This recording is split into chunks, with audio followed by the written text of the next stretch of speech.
네, 그럼 이어서 세기의 대결 이야기를 한번 해보도록 하겠습니다. 이세돌 구단 알파고의 첫 번째 대국이 오늘 이루어지는데요. 저희가 취재기자 연결해서 그 현장 분위기 한번 담아보도록 하겠습니다. 김주영 기자. 네, 저는 서울 광화문의 포시즌스 호텔에 나와 있습니다. 잠시 후 오후 1시부터 이곳에서는 이세돌 구단과 구글의 인공지능 프로그램 알파고의 첫 대국이 펼쳐지는데요. 역사적인 대결을 앞두고 현장에는 수백여 명의 취재진이 몰리는 등 열기가 뜨겁습니다.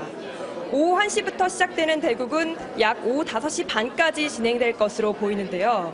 우선 이세돌 구단과 알파고에 각각 2시간씩이 주어지고 각자 2시간씩 다 쓴 뒤에 1분 안에 수를 놓아야 하는 1분 초읽기가 3번씩 주어집니다. 알파고는 인공지능 프로그램인 만큼 직접 바둑판 앞에 설 수가 없는데요. 알파고를 대신해 구글 측 소속의 바둑 6단 아자황이 바둑알을 둘 예정입니다. 대국은 오늘부터 모두 5차례에 걸쳐 진행되는데요. 이틀을 경기하고 하루를 쉬기를 2차례 반복하고 15일 마지막 대국을 치르게 됩니다.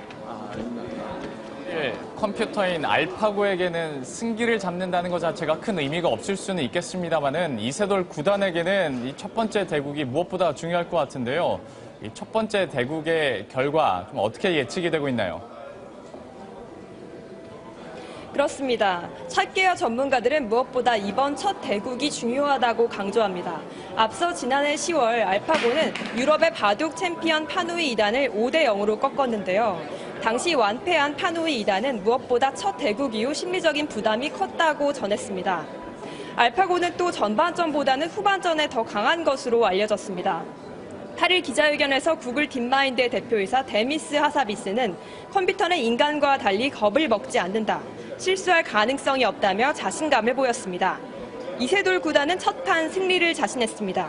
이세돌 구단은 8일 기자회견에서 첫 판에서 진다는 생각 자체를 안 하고 있다고 강조했습니다.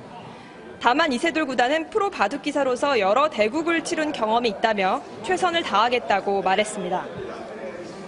이세돌 구단의 생각의 변화도 조금은 재미있는 것 같습니다. 사실 얼마 전까지만 하더라도 5대 0을 자신했었는데 어제 또 기자회견에서는 5대 0이 안 될 수도 있겠다라는 얘기를 하더라고요. 그만큼 알파고의 실력도 늘었다라는 반증이 될 수 있을 것 같은데요. 알파고의 실력이 얼마나 늘은 것으로 또 예측해 볼 수 있을까요? 그렇습니다. 어제 이세돌 구단은 구글 측의 알고리즘 프로그램을 보고 한 판이라도 인간적 실수가 등장하면 질 수도 있겠다. 5대 0까지는 아닐 확률이 더 높겠다라고 말을 했는데요. 이번에 구글 측 알파고가 사용하는 프로그램은 바로 신경망 알고리즘입니다. 구글 측은 지난해 10월 파누이 2단을 5대 0으로 꺾은 후에 계속해서 성능을 개선했다고 강조했습니다. 승리 이후 양질의 데이터를 학습하고 많은 피드백을 거쳐 실력이 향상됐다는 겁니다. 이세돌 구단은 5개월 사이 알파고의 성능이 어떻게 업그레이드 됐는지가 관건이라고 설명했습니다. 이세돌 구단은 다만 아직 바둑에 있어 중요한 직관 감각을 컴퓨터가 따라오기에는 무리가 있을 거라고 강조했습니다. 지금까지 서울 광화문 포시즌스 호텔에서 머니투데이 방송 김주영입니다. 세기의 대결로 펼쳐지고 있는 인간과 인공지능의 대결입니다. 그리고 그 인간 대표로 대한민국의 이세돌 구단이 뽑힌 것도 참 자랑스러운데요. 역시 이세돌 구단 힘내시길 바라겠습니다. 자, 이렇게 현장 분위기 전해드렸고요. 이어서 현장 플러스 이어가 보도록 하겠습니다.